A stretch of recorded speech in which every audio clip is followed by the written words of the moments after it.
ఓం నారాయణ ఆది నారాయణ. ఓం నారాయణ ఆది నారాయణ ఛానల్ను ఆదరిస్తున్న గురు బంధువులకు స్వాగతం, సుస్వాగతం.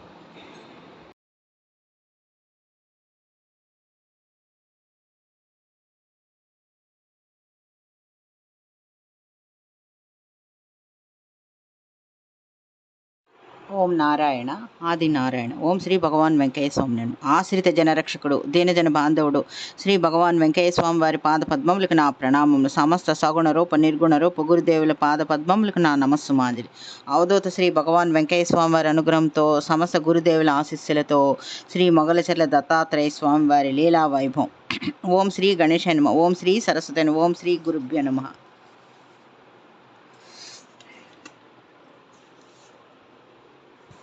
వీరి పేరు నారాయణ. వీరిది వింజమూరు గ్రామమే. ఈయన మీరా శెట్టి గారికి దగ్గర బంధువు. ఒకసారి మీరా శెట్టి గారు వింజమూరు వెళ్ళినప్పుడు ఈ నారాయణ ఇతను మీరా శెట్టి గారిని కలిశారు. అప్పుడు మీరా శెట్టి గారు నారాయణని ఇలా అడిగారు, యారా నీ భార్యకు ఇప్పుడు ఎన్నో నెల, కాన్పుకు ఈ ఊర్లోనే ఉంచుతావా, నెల్లూరు తీసుకువెళ్తావా అని అడిగారు నారాయణని. నారాయణ నిస్పృహతో ఇలా అన్నాడు, ఎన్నో నెల అయితే ఏమిటి మామ, 6వ నెల నిండింది. ఈసారి కూడా ఆడపిల్లే పుడుతుందని డాక్టర్ గారు చెప్పారు. ఇప్పటికి 3 ఆడపిల్లలు ఉన్నారు. మగ పిల్లవాడు పుట్టాలని కోరుకుంటున్నాం. మా దురదృష్టం ఈసారి కూతురే. ఈ కాన్పు తర్వాత పిల్లలు పుట్టకుండా ఆపరేషన్ చేయిస్తాను. నలుగురిని పెంచి పెళ్ళిళ్ళు చేసి పంపిస్తే చాలు అన్నారు. మీరా శెట్టి గారు ఒక్క క్షణం ఆగి ఇలా అన్నారు, నారాయణ నువ్వు నీ భార్య కలిసి రేపు పొద్దుటే మొగలిచెర్ల వెళ్ళి శ్రీ దత్తాత్రేయ స్వామి వారి వద్ద మగపిల్లవాడు పుట్టాలని మొక్కుకోండి. ఆ స్వామిని వేడుకోండి, తప్పకుండా మీ కోరిక నెరవేరుతుంది అని అన్నారు మీరా శెట్టి గారు. అప్పుడు నారాయణ ఇలా అన్నారు, మామ డాక్టర్ గారు ఆడపిల్లే పుడుతుందని తేల్చి చెప్పారు. ఇప్పుడు మనం మొక్కుకుంటే మాత్రం కడుపులో ఉన్న బిడ్డ మారుతుందా? నువ్వు చాదస్తంగా చెప్పొద్దు. నా తలరాత ఇంతే, నన్ను సతాయించవద్దు. నట్టింట్లో ఆడపిల్ల తిరుగుతుంటే సంతోషంగా ఉంటుంది కాదన్న మామ, కానీ పుట్టిన 3 ఆడపిల్లలే కదా. మగపిల్లవాడు పుట్టాలని కోరుకోవడంలో తప్పు లేదు కదా. కానీ చేసేదేముంది, డాక్టర్ గారు ఖచ్చితంగా చెప్పేశాక కూడా దేవుళ్ళని మొక్కుకోవడం, ఆ పైన ఆశపడడం ఇవన్నీ శుద్ధ దండగ అని అన్నారు నిరాశతో. అది కాదురా, నా మాట విని రేపు మొగలిచెర్ల వెళ్ళి ఆ స్వామి దగ్గర మొక్కుకోండి. నేను ఖచ్చితంగా చెబుతున్నాను.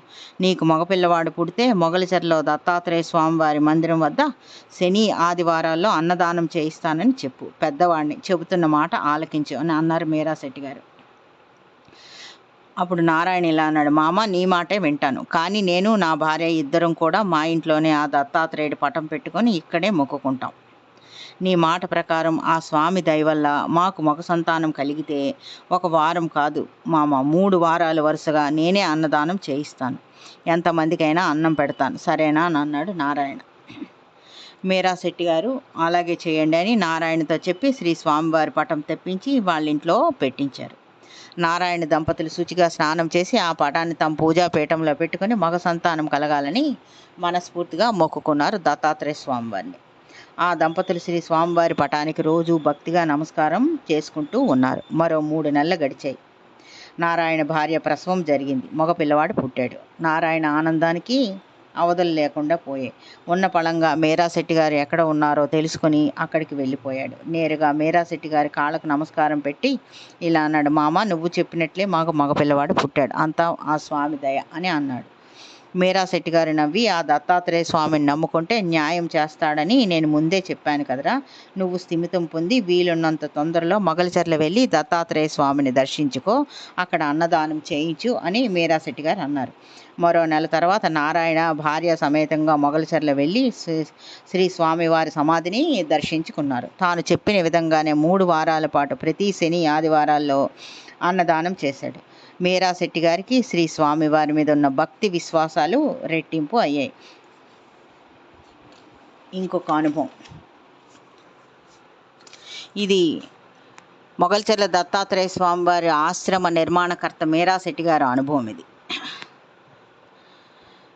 1980వ సంవత్సరం.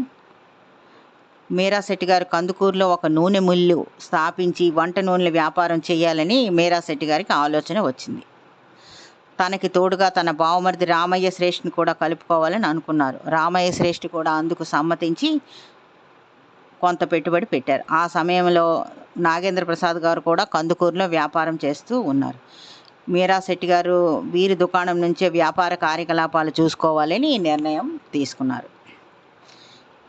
ఏదైనా పని మొదలుపెట్టే ముందు మొగల్చర్ల వెళ్ళి శ్రీ దత్తాత్రేయ స్వామి వారి సమాధి వద్ద నమస్కారం చేసుకొని రావడం శ్రీ మీరా శెట్టి గారికి అలవాటు.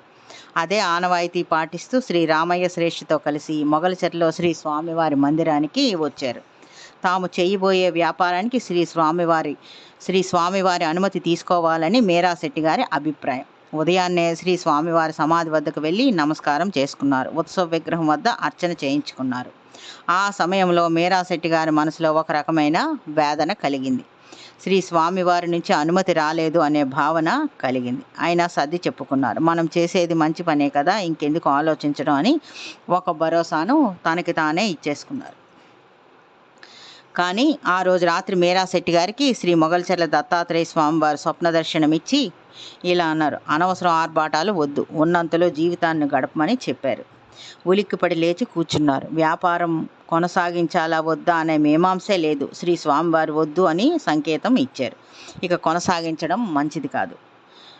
కానీ ముందుగానే కొంత పెట్టుబడి పెట్టి బావమరిది రామయ్య శ్రేష్ఠిని కూడా కలుపుకొని ఉన్న కారణంగా ఎలా వెనక్కి రావాలని 2 రోజుల పాటు మదనపడ్డారు. చివరకు రామయ్య శ్రేష్ఠికి అసలు విషయం చెప్పారు మీరా శెట్టి గారు. అప్పుడు రామయ్య శ్రేష్ఠి గారు ఇలా అన్నారు. తాను నిర్వహించుకుంటానని గట్టిగా చెప్పారు. మీరా శెట్టి గారు తనకు శ్రీ స్వామివారు ఆదేశం ఇచ్చిన సంగతి కూడా దాచుకోకుండా చెప్పారు.